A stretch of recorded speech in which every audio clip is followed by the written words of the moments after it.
I woke up and I did my morning walk. I usually go for like a 20, 30-minute walk in the morning, and I started feeling really woozy, fasted, and I came back in and checked my glucose, and it was 56. Yeah, I've had it 42. But then you don't notice it because you're on a ketogenic diet. So your brain is in ketosis. And then after a while, you get the numb tongue and the lips. You're like, what the hell's going on? Because your brain doesn't register it because it's working on ketones. And then you check your blood glucose. You're like, 42?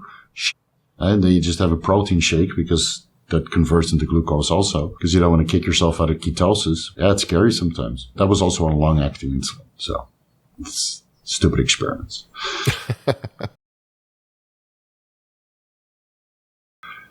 Yeah, that's the downside of pushing is my productivity goes down. My productivity is better on contest prep. Yeah. Yeah, because you train less hard. You keep a couple reps in reserve, and then you eat less food.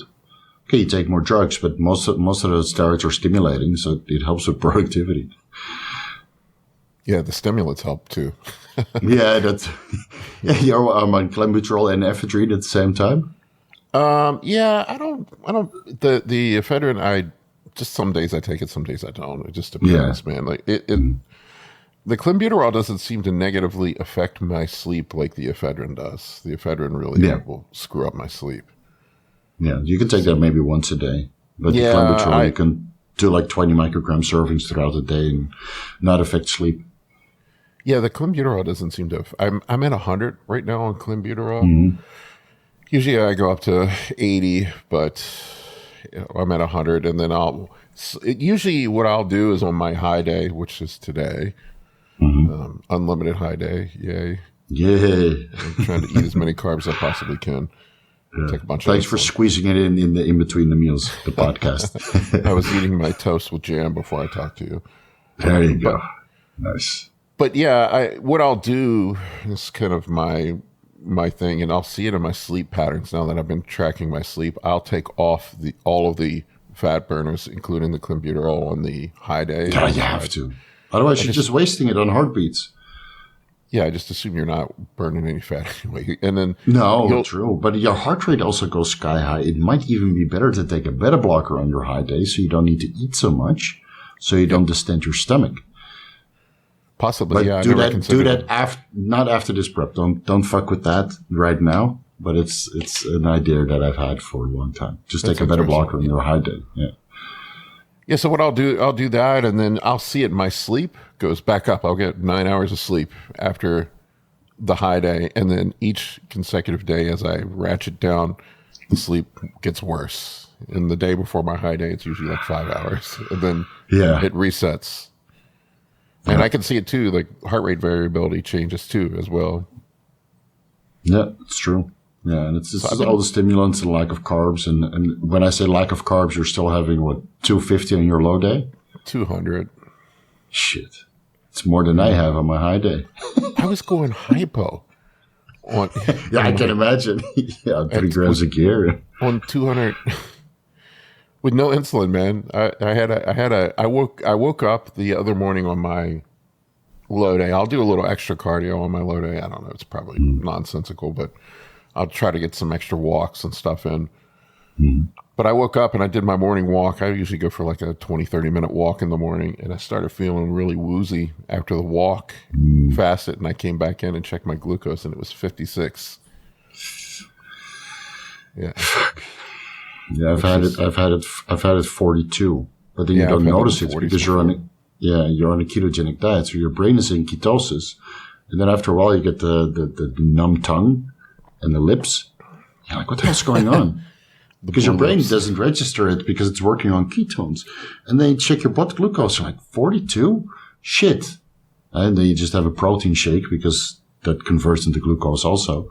Because you don't want to kick yourself out of ketosis, but it's scary sometimes. That was also on long-acting insulin, so it's stupid experiments. Yeah. I gotta be careful. On the high day, I'll throw insulin in. Usually, today Justin told me an unlimited high day, so I'll run like 30 units of Lantus in the morning, and then what I'll do is just measure my glucose at my meals and see where I'm at, and then dole out the human log as necessary. Yeah, if you need to top up. Yeah, so I like people want to have a prescribed dose of Humalog. It doesn't work that way. It doesn't work that way. You got to check it before every meal and after every meal, an hour postprandial.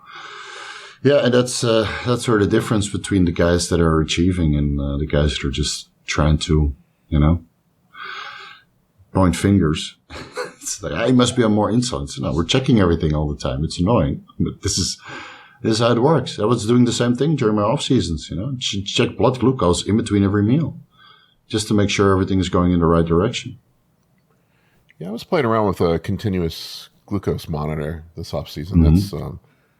That's interesting. I noticed, like, sometimes my fasting blood sugar would be high, but my A1C was normal. So I noticed, like, I get some sort of dawn effect. I would see my glucose bottom out while I was sleeping, and I'll see that with clients sometimes. Mm-hmm. I'll see it with dudes on contest prep all the time, where their blood sugar will start going up, and what'll happen is it's bottoming out in the middle of the night. Yeah. And you get the glucagon response and cortisol in the morning when you wake up, and then it goes sky high. It's like, I'm losing insulin sensitivity. So no, it's you're just going hypo during the night. How wet are your bed sheets right now? Oh, soaked. I don't even notice it. Yeah. Yep. So was it bad, or were you using a Dexcom or one of the other ones? Dexcom. Yeah, I like that one. It's a good one. It's a pain in the ass, though. Yeah, I know. You can't stick it anywhere because you don't have any skin. So the only real place is either on your chest or on your shoulder, but it's very noticeable because it's the place that moves the least. I was putting it on the back of my tricep. Yeah. Yeah, you can also put it there. It's fun. If I could reach my hand around there, that's the issue. You're too big now. Too big now. I don't know how much longer it makes sense to be this size, though. We'll see. I'm 50 now. Get your pro card and then assess from there. At some point. And then if you can do a pro show and see how you size up, and then if you say, you know what? I mean, what is it for classic? What is the cutoff there for pro? It's bigger, right, than amateurs? 38, I think. Maybe do a classic show in Masters if they have one. Yeah, they do it 238. So yeah, I'm in that weird in between spot where I'm a little too big for classic and probably not big enough for open. Yeah, same. But then again, I don't have your waist. Like, my waist is pretty wide from all the heavy rows and stuff. It's better than before. So I was in a rock and a hard place because I would be able to make weight for classic, but I would not look classic. And I don't want to put on the size for open because I need to be 270 on stage or 260, with my waist. And I'll never be that. With me and the NPC, I'd have to get down to 232, which I'm sitting around 250 right now. That I don't think that's happening. No. It was interesting talking to Wesley Vissers. I didn't realize he's under the cap. He doesn't. Yeah. He looks huge. He said he's like 5-6 pounds under the cap. He's leading you around. He changed so much after he signed with Stefan Kienzl and really dialed everything in. I mean, that guy's like the new next level coach now. Yeah, he's getting people in shape. In fucking good shape. It's insane. And you never hear about him. He keeps kind of out of the limelight, it seems like. Yeah, he doesn't like it. He just wants to work with his athletes. But that's kind of what it is, It's about the athlete, not about the coach. But, of course, all the athletes will thank the coach, hopefully. I mean, did you see the picture from Nathan Diasha? Yeah. That he posted today? Jesus fucking Christ. I mean, Nathan was good, but now he's insane. Yeah, he looks holy crazy. Shit. Yeah, it makes you, anytime I see somebody that's doing stuff different with people, it makes you wonder what they're doing, what the secret sauce is. A lot of times it's just consistency and hard work. Consistency. And I think respect for the coach, right? If you know that your coach is delivering every single time, all you have to do is follow.